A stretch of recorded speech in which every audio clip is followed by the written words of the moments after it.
ہم یا علی مدد کہتے ہیں، صاحب عصمت کو پکارتے ہیں، حجت ابن الحسن سے مدد مانگتے ہیں، صاحب عصمت کو پکارتے ہیں۔ کچھ شخصیات ایسی ہیں کہ جن پر رسول خدا کو حکم دیا گیا نگاہیں گاڑ کر رکھو۔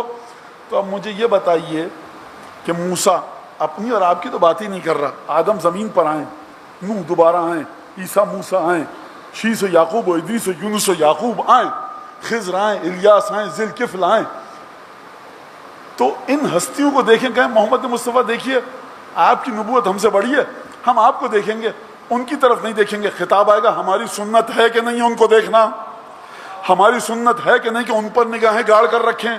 اگر ہماری سنت یہ ہے اپنی نگاہیں ان پر گاڑ کر رکھیں تو تم آدم ہوگے علم آدم الاسماء کلہا، تم ہوگے نوح فاصنع الفلک بأعیننا ووحینا، ہماری نگاہوں کے سامنے کشتی بناؤ، تم ہوگے موسیٰ کے کوہ طور پر فلما تجلی ربہ للجبل جعلہ دکا وخر موسیٰ صاعقا، آپ ہوں گے موسیٰ تجلی دیکھ کر غش کھا جائیں گے، آپ ہوں گے عیسیٰ قبر سے مردے کو زندہ نکال لیں گے، آپ ہم کو مت دیکھیے، ارے ہم کو خود حکم محمد مصطفیٰ ہونے کے باوجود کہ نگاہیں ان پر گاڑ کے رکھیں، جب ہماری نگاہیں ان پر گڑی ہوئی ہیں تو آپ کیوں نہیں گاڑ رہا ان پر نگاہیں؟ خبردار ان کے علاوہ کسی کو مت دیکھنا۔ یہاں تک بات سمجھ میں آئی؟ واضح ہے بات؟ لہذا پروردگار عالم نے ایک اس انداز سے گفتگو کی۔ اب اس آیت کا ترجمہ سنیے، میں تقریر کا پورا اسکیچ تقریباً آپ کی خدمت میں عرض کر چکا۔ اِنَّا عَرَضْنَا الْأَمَانَةَ عَلَى السَّمَاوَاتِ وَالْأَرْضِ، ہم نے ایک خاص امانت تھی اس کو پیش کیا زمین اور آسمان، والجبال پہاڑوں پر، فَأَبَيْنَا أَن يَحْمِلْنَهَا، زمین آسمان اور پہاڑوں نے انکار کر دیا، خدایا ہم نہیں اٹھا سکتے، وہ اشفقن منہا، ایک ایک لفظ کا ترجمہ کرنا ذہن میں رکھیے گا، پریشان ہو گئے، زمین آسمان پہاڑ، اشفقنا پریشان ہو گئے، گھبرا گئے، منہا اس امانت سے انکار کر دیا، وہ حملها الانسان، انسان نے اس امانت کو اٹھا لیا، انہ کان ظلوما جہولا، انسان بہت ہی بڑا ظالم ہے اور بہت ہی بڑا جاہل ہے۔ مجھے نہیں پتا کہ جو حق ادا ہونا چاہیے میرے ناقص علم کی حد روس ہے وہ بھی ادا ہو پائے گا اس آیت کا کہ نہیں، لیکن اگر آپ کی توجہ شامل حال رہی تو انشاءاللہ نتیجے تک پہنچ کے ہم مصائب پڑھیں گے، اور پھر انشاءاللہ رہے جو اگلے برس ہم ہے اور یہی غم ہے، نہ بچے تو پھر اپنا سلام آخر ہے۔ ناصر جہاں صاحب پڑھ کے چلے گئے، خدا شاعر کو بھی کروٹ کروٹ جنت نصیب کرے اور پڑھنے والے کو بھی کروٹ کروٹ جنت نصیب کرے۔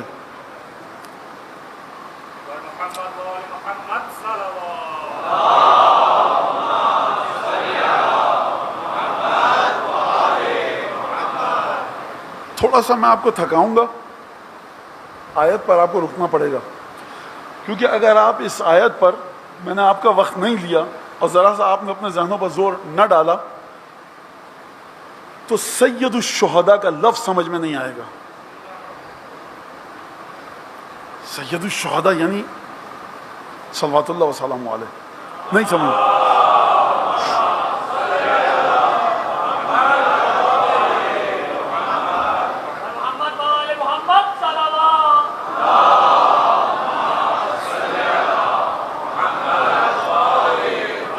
اس آیت کو 5-7 منٹ میں آپ کے سامنے پیش کر کے آگے بڑھتے ہیں۔ ہم نے امانت کو پیش کیا، یہ امانت مادی تھی معنوی تھی، کیا تھی؟ خدا کہہ رہا ہے ہم نے امانت کو پیش کیا، اس کا مطلب ہے اس امانت کا براہ راست تعلق خدا سے ہے، اور امانت اتنی بھاری اور وزنی ہے زمین آسمان اور پہاڑوں نے لینے سے انکار کر دیا۔ نہ صرف یہ کہ انکار کیا بلکہ گھبرا گئے، وہ حملها الانسان، انسان نے اس امانت کو اٹھا لیا۔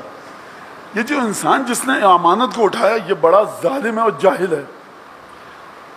پروردگار یہ امانت تیری تھی، تیرے کام کو نہ زمین نے انجام دیا، نہ آسمان نے، نہ پہاڑوں نے، تو امانت دینا چاہتا تھا، انہوں نے کہا ہم امانت نہیں لے سکتے اور گھبرا گئے۔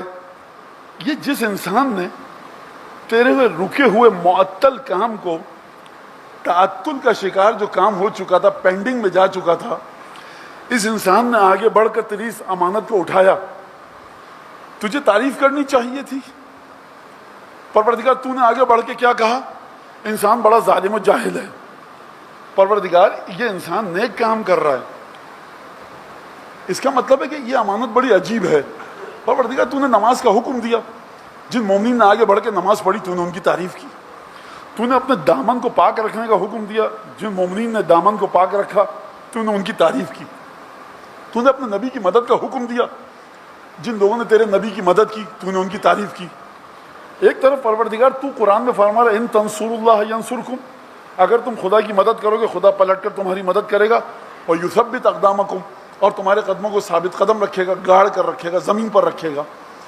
الغرض قصہ مختصر یہ کہ جس نے بھی اچھا کام کیا خدا نے قرآن مجید میں اس کی تعریف کی، لیکن وہ کام جو خود ذات الہی سے منسوب تھا، عالم غیب سے عالم ظہور میں بچوں کے لیے بڑی تکلیف کے ساتھ ان سین ورلڈ سے سین اور ویزیبل ورلڈ میں یہ امانت آ رہی ہے، تو جو اس امانت کو آگے بڑھ کے اٹھا رہا ہے تو اس کی برائی کر رہا ہے پروردگار، یہ ظالم اور جاہل ہے۔ تو پروردگار تیرے قرآن کی روشنی میں پہلے یہ تو طے کر لیا جائے کہ یہ امانت اچھی تھی کہ بری۔ جواب آئے گا ہمارے پاس سے کوئی بری چیز آج تک آئی ہے؟ تو پھر انسان کی تعریف کیوں؟ تو لغویوں نے یہاں پر ایک عجیب بات کہی، لغت ڈکشنری فرہنگ کی طرف جانے سے پہلے خود سمجھ لیجئے اس آیت کے ذریعے کہ انسان کا کام اچھا تھا کہ برا، اور یہ کس انسان کی بات کر رہا ہے پروردگار۔ امانت کس کو پیش کی گئی تھی؟ آپ کے پاس مہمان آیا کوئی بزرگ، اس نے کہا پانی چاہیے، آپ نے کہا پانی دوں، جی لے آئیے، گرمی کا موسم ہے، آپ سینی میں تشتری میں رکابی میں بہترین ٹھنڈا پانی شربت لے کر آئے تاکہ بزرگ جو پیاسا ہے اپنی پیاس کو بجھا لے۔ آپ نے دیکھیے آپ کو پانی پیش کرنے والے ہیں، آپ پی لیجیے گا، آپ پینے کے آپ کا کام بھی اچھا، اس بزرگ کا کام بھی نیک، پانی پینا اچھا کام ہے اپنی جان کو بچانے کے لیے۔ کوئی صاحب آئے، انہوں نے بیچ میں سے اچک لیا گلاس کو، آپ نے کہا بڑے ظالم و جاہل ہو۔ وہ کہے گا اگر پینے والا ظالم و جاہل ہے تو آپ اس بزرگ کو کیوں دے رہے تھے؟ آپ کہیں گے اس کے ساتھ ہمارا رشتہ تھا، دینی اس کو تھی، تم کہاں سے آ گئے؟ جن لوگوں کے چہرے پہ چمک آئی ہے انہوں نے مجھے حوصلہ دیا ہے، کوئی تکلف کی بات نہیں ہے، شکر خدا، سمجھ گئے آپ۔ مولانا یہ کیسے ہو سکتا ہے کہ خدا امانت دے اور کوئی بشر اس کے بیچ میں آ جائے؟ سرکار یہ تو زمین تھی، زمین، پہاڑ، آسمان، یہ ویزیبل ورلڈ کی بات ہو رہی ہے، دکھائی دینے والی دنیا، خلقت کے بعد کی بات ہو رہی ہے، ابھی کچھ نہیں تھا۔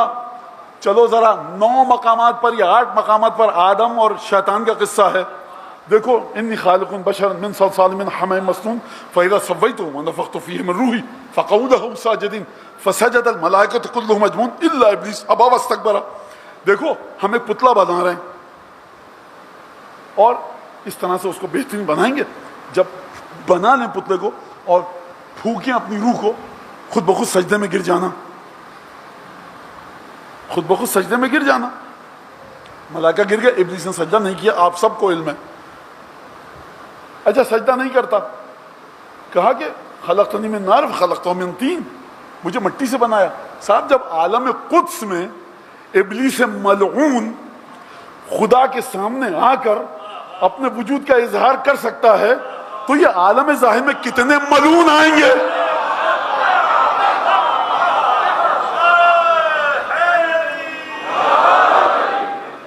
نمرود آئے گا ابراہیم کے سامنے، فرعون آئے گا جناب موسیٰ کے سامنے، ابو جہل اور ابو لہب آئیں گے ختمی مرتبت کے سامنے، قریش کے بڑے بڑے صنادید آئیں گے ختمی مرتبت کے سامنے، سید الشہداء کے سامنے شمر آئے گا، پسر سعد آئے گا، عبید اللہ ابن زیاد آئے گا، یہ سب لوگ آئیں گے کہ نہیں آئیں گے؟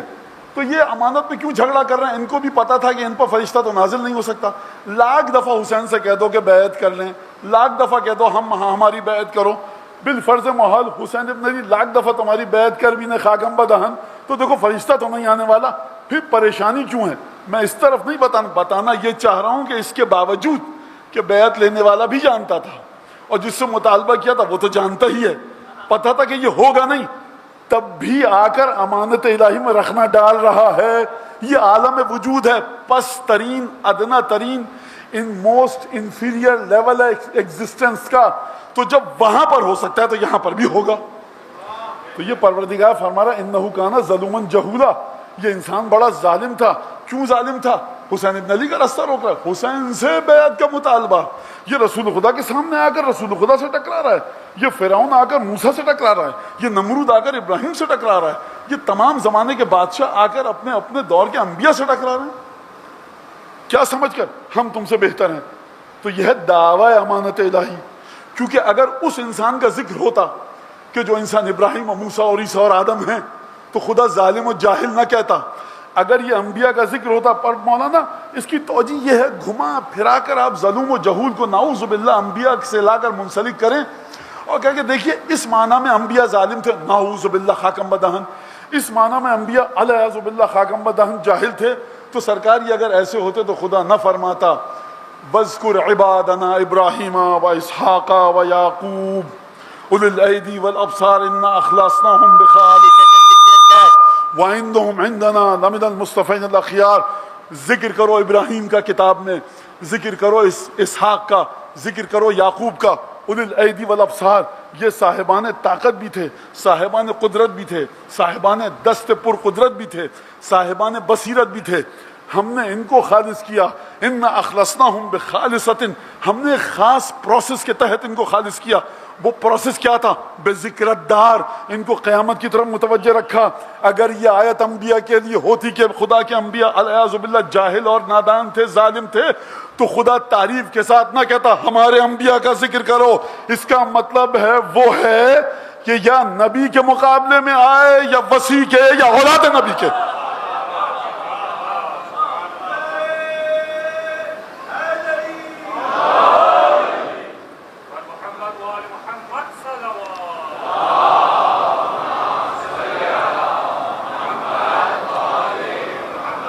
وَإِنَّهُمْ عِندَنَا لَمِنَ الْمُصْطَفَيْنَ الْأَخْيَارِ، اور یہ بڑے بہترین لوگوں میں سے جن کو ہم نے چنا ہوا ہے۔ کہ آپ کی عقل تسلیم کرتی ہے کہ جو انبیاء جنہوں نے آگے بڑھ کر امانت کو اٹھایا، خدا ان کو کہے کہ یہ سب کے سب مرحلہ استعفاء پر ہیں؟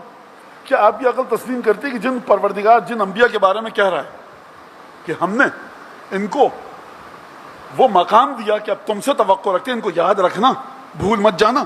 کبھی کسی ظالم و جاہل کے بارے میں خدا کہے گا علیہ باللہ اس کو یاد رکھنا، ذکر کرو وذکر، اور اس کے بعد ذکر کرو، کس کا ذکر کرو؟ اسماعیل والیسع وذا الکفل، اسماعیل کا ذکر کرو، الیسع کا ذکر کرو، ذا الکفل کا ذکر کرو۔ یہ سب کیا تھے؟ یہ سب کے سب اخیار میں سے تھے، بہترین لوگوں میں سے تھے، ان کا ذکر کرو۔ بات آ گئی کہ خدا اپنے کن بندوں کا ذکر کروانا چاہتا ہے، کن کا؟ ابراہیم کا، اسحاق کا، یعقوب کا، اسماعیل کا، الیسع کا، ذا الکفل کا، اور مصطفین ہیں، چنے ہوئے ہیں، برگزیدہ ہیں۔ ابراہیم کا ذکر کرو، ابراہیم کا ذکر کرو، اسماعیل کا ذکر کرو۔ لیکن ایک دفعہ سورہ طلاق میں ارشاد فرمایا، آیت طویل ہے، پچھلے ٹکڑے کو حذف کرتے ہوئے پڑھ رہا ہوں، دیکھو تقوی اختیار کرو اے لوگوں۔ قد انزل اللہ الیکم ذکرا، خدا نے تمہارے پاس ایک ذکر کو نازل کیا ہے۔ خوب توجہ کیجئے گا، اسماعیل، ابراہیم، تمام انبیاء کا ان کا ذکر کرو۔ اب کہہ رہا ہے خود ذکر تمہاری طرف آ رہا ہے، شخصیت کا ذکر اور ہے، یہ جو بذات خود ذکر آ رہا ہے یہ اور ہے۔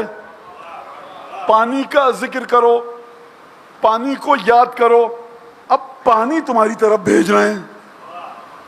اور فرما رہے ہیں، پیچھے تک بات واضح ہو رہی ہے، اے ایمان لانے والوں، انزل اللہ علیکم ذکرن، سورہ طلاق، ہم نے تمہاری طرف ایک ذکر نازل کیا، رسولن، یہ محمد مصطفیٰ کو یاد مت کرو، یہ خود ذکر ہے۔ انزل اللہ علیکم ذکرا رسولا یتلو علیکم آیات اللہ مبینات، یہ محمد مصطفیٰ وہ ہے جو خدا کی واضح آیتوں کو تمہارے سامنے تلاوت کر کے بیان کرے گا۔ خوب توجہ کیجیے گا، اس آیت میں کوئی مشکل آ گئی ہے؟ تمہارے سامنے آیات کو تلاوت کرے گا، مبینات، یہ آیت واضح ہیں۔ پروردگار اگر آیات واضح ہیں تو مصطفیٰ کیوں تلاوت کریں گے؟ اتنے محتاج ہو سرکار مصطفیٰ کے کہ واضح آیت جو ہے وہ بھی مصطفیٰ پڑھ کے سنائیں۔ درود پڑھیے محمد آل محمد۔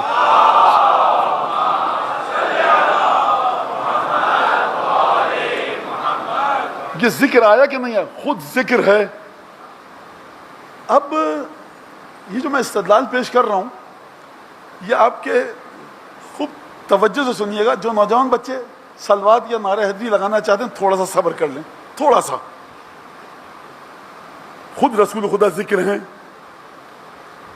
چلیے پچھلے حصے کی طرف تقریر کے. یہ جو مجسم ذکر ہے اس سے کہا جا رہا ان پر سے آنکھیں مت ہٹانا.